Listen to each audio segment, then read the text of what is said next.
11ാമത്തെ ആളാരാണ്? മുഅ്മിനുൻ കസീറുസ് സദഖ. പിശാചിന് അവനോട് ഭയങ്കര ദേഷ്യക്കാരം. ആര്? വിശ്വാസിയാണ്, ഉള്ളതിൽ നിന്ന് ധാരാളം സമ്പത്തിനെ ദാനം ചെയ്യുന്ന ആള്. അങ്ങനത്തെ ഒരു വിശ്വാസി, ആ വിശ്വാസിയോട് ഇബ്ലീസിന് വലിയ ദേഷ്യമാണ്. ഇബ്ലീസിന് അവനോട് വലിയ ശത്രുതയാണ്. എന്ത്? മുഅ്മിനുൻ കസീറുസ് സദഖ, ധാരാളം ദാനം ചെയ്യുന്ന വിശ്വാസി. 12ാമത്തതോ മുഅ്മിനുൻ ഹുസ്നുൽ ഖുലുഖ്, സത്യവിശ്വാസിയായ ഒരു മുഅ്മിൻ അഥവാ നല്ല സ്വഭാവമുള്ള സത്യവിശ്വാസി. ആരെന്ത് ചോദിച്ചാലും വളരെ സൗമ്യമായി ഇടപെടുന്ന. നമ്മുടെ നാട്ടിൻ പ്രദേശങ്ങളിലൊക്കെ പല ആളുകളെയും കാണാം. അവരൊക്കെ പല ഗമ്മുട്ടിട്ട് ഒട്ടിച്ചു വെച്ച മാതിരി അവരുടെ ചുണ്ടൊക്കെ ഉണ്ടാവും. എന്നിട്ട് നീങ്ങൂല അങ്ങോട്ടും ഇങ്ങോട്ടും. അഥവാ ചിരിക്കാൻ അവർക്ക് ഭയങ്കര മടിയക്കാരൻ. അള്ളാൻ്റെ ഹബീബ് പറഞ്ഞതോ?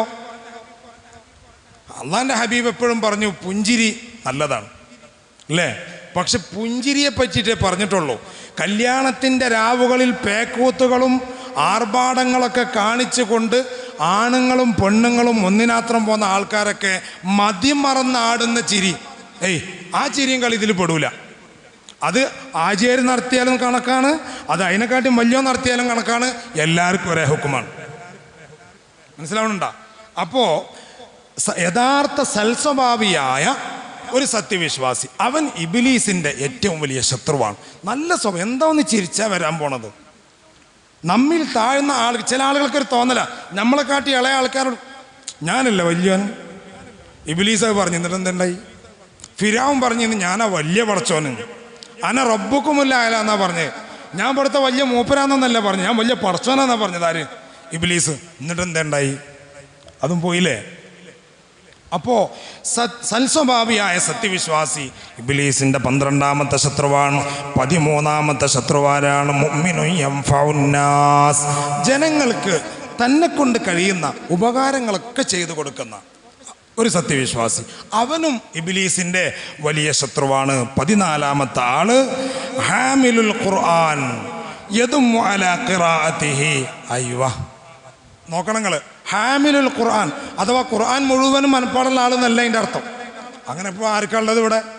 ഖുർആൻ മുഴുവനും മനപ്പാടുള്ള ആളെന്നല്ല, ഖൽബിൽ ഖുർആൻ ഉണ്ടാവുകയും അഥവാ ഖുർആൻ ഓതാൻ അറിയുകയും എന്നിട്ട് യദുമ്മു അലാ ഖിറാഅതിഹി, ഖുർആൻ ഓതാൻ അറിയാം. അത് പള്ളിക്കൽ അലമറയിലുണ്ട്, വീട്ടിലെ ഷോക്കേസിലുണ്ട്. നമ്മളെ കൊണ്ട് അതൊന്നും പറ്റൂല, നാരായണ എന്നും പറഞ്ഞ് നടന്നാൽ പറ്റൂല. ഖുർആൻ അവനക്ക് ഓതാൻ അറിയുകയും യദുമ്മു അലാ ഖിറാഅതിഹി, ആ ഖുർആൻ അവൻ പാരായണം ചെയ്യുകയും ചെയ്യുക. ഒരു ദിവസത്തിൽ കുറച്ചെങ്കിലും എന്ത് ചെയ്യുക? ഖുർആൻ ചെയ്യുക. ഹബീബായ മുത്തുനബിയോടൊരു സഹാബി വന്നിട്ട് പറഞ്ഞു, വീട്ടിൽ ഒരുപാട് പ്രശ്നമുണ്ട് നബിയെ, ആ വീട്ടിലെ പ്രശ്നങ്ങളൊന്നും മാറാൻ എന്ത് ചെയ്യണമെന്ന് ചോദിച്ചപ്പോൾ അള്ളാൻ്റെ ഹബീബ് പറഞ്ഞു, നിങ്ങൾ ഖുർആനിൽ നിന്ന് ഒരല്പം വീട്ടിലേക്ക് വേണ്ടി മാറ്റി വെക്കുക. എന്താ അതിൻ്റെ അർത്ഥം? ഖുർആനിൽ നിന്ന് അല്പം നിങ്ങൾ വീട്ടിൽ വെച്ചിട്ട് എന്ത് ചെയ്യണം? പാരായണം ചെയ്യണം. അങ്ങനെ വരുമ്പോൾ അള്ളാഹു ബറക്കത്തുകൾ ധാരാളം തരും എന്ന. ബറക്കത്തുണ്ടായ പ്രശ്നം കഴിഞ്ഞില്ലേ? ബറക്കത്തുണ്ടായ പ്രശ്നം കഴിഞ്ഞ്. അള്ളാഹു ബറക്കത്ത് നമുക്ക് തരട്ടെ. അപ്പോൾ 14ാമത്തെ ആള് ഖുർആൻ കൈകാര്യം ചെയ്യാൻ അറിയുകയും അത് പതിവാക്കുകയും ചെയ്യുന്ന ആള്. അതൊരു വല്ലാത്ത വർത്തനം. ഞാനിന്നത് നോക്കിയ സമയത്ത് ഒന്നും കൂടി അതിനെ 2ാമത്തെ തവണയും ആവർത്തിച്ച് നോക്കി. ഹാമിലുൽ ഖുർആൻ, ഖുർആൻ ഓതാൻ അറിയാ എന്ന് പറഞ്ഞ് നിർത്തിയില്ല. യദുമ്മു അലാ ഖിറാഅതിഹി, ഖുർആൻ എടുത്ത് വെച്ചിട്ടൊന്ന് ഓതും വേണം. മനസ്സിലായില്ലേ? ഖുർആൻ എടുത്ത് വെച്ചിട്ട് അതൊന്ന് ഓതി നോക്കും വേണം എന്ന് പറഞ്ഞു. 15ാമത്തത് ഖായിമും ബില്ലൈൽ വന്നാസു നിയാം, ആളുകളൊക്കെ ഉറങ്ങണ നേരത്ത് നമ്മളെന്ത് ചെയ്യുക? നിസ്കരിക്കുക. അഥവാ നമ്മളിനി തീരെ ഉറങ്ങേണ്ട വെറും നിസ്കാരം മാത്രം മതി എന്നാണോ പറഞ്ഞത്? അല്ല, നമ്മൾ ഉറങ്ങാം ആവശ്യത്തിന്. പക്ഷേ ഉറങ്ങിയാലും തഹജ്ജുദ് പോലെയുള്ള നിസ്കാരങ്ങൾ മറ്റുള്ള ആളുകളൊക്കെ കിടന്നുറങ്ങിക്കോട്ടെ, നമ്മളെ കൊണ്ട് പറ്റുമെങ്കിൽ എന്ത് ചെയ്യുക? നമ്മളതൊക്കെ അനുഷ്ഠിക്കാൻ ശ്രമിക്കുക. അല്ലാഹു സുബ്ഹാനഹു വ തആല നമുക്കെല്ലാവർക്കും ഈമാനികമായ ഒരു ആവേശവും ഇസ്ലാമിൻ്റെ ചട്ടക്കൂട്ടിൽ ഒതുങ്ങിയ ഒരു ജീവിതം നമുക്കും നമ്മുടെ കുടുംബത്തിനും അള്ളാഹു പ്രദാനം ചെയ്യട്ടെ. മാതാപിതാക്കൾ മക്കൾ കാരണം വിഷമം അനുഭവിക്കുന്നവരുണ്ടെങ്കിൽ അള്ളാഹു സുബ്ഹാനഹു വ തആല അതിന് പരിഹാരം നൽകി അനുഗ്രഹിക്കട്ടെ.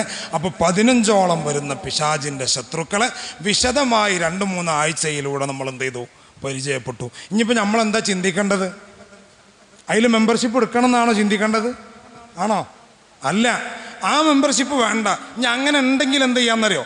ഇന്ന് വൈകുന്നേരം പടിഞ്ഞാറ് ഭാഗത്തേക്കാണ്ട് പോയിട്ട് അത് അറബിക്കടലിലേക്കാണ് വലിച്ചെറിയുക. ആ മെമ്പർഷിപ്പ് അത് വേണ്ട നമുക്ക്.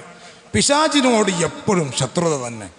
അങ്ങനെ ശത്രുത വെക്കുമ്പോൾ ചിലപ്പോൾ എന്ത് ചെയ്യും? നമ്മളോട് മറ്റുള്ളവർക്ക് ദേഷ്യം ഉണ്ടാവും. എന്താ കുഴപ്പം? അതിന് പ്രശ്നമില്ലല്ലോ.